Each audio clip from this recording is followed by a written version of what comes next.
अफझल खान वध, स्वॉट ॲनालिसिस. संकटाचं रूपांतर संधीत करणं, एक मास्टर क्लास. जेव्हा तुमच्या समोर तुमच्यापेक्षा 10 पटीने मोठा स्पर्धक उभा असतो तेव्हा तुम्ही काय कराल? शिवरायांनी अफझल खानाचा वध करण्यापूर्वी जे नियोजन केलं त्याला आजच्या भाषेत म्हणतात स्वॉट ॲनालिसिस.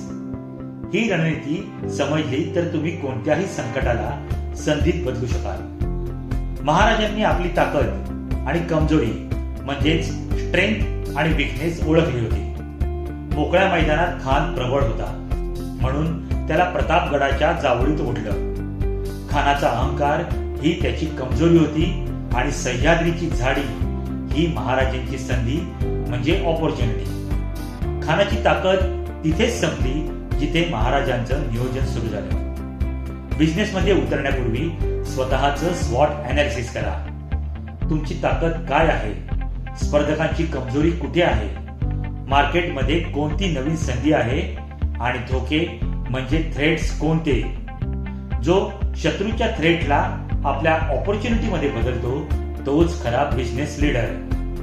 मॅनेजमेंट लेसन: तयारी ही यशाची अर्धी लढाई असते.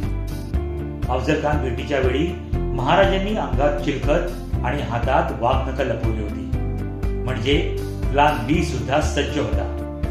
तुमची बॅकअप तयारीच तुम्हाला विजयी बनवते. तुम्ही तुमच्या बिझनेसचे स्वॉट ॲनालिसिस केले आहे का? कमेंटमध्ये नक्की सांगा.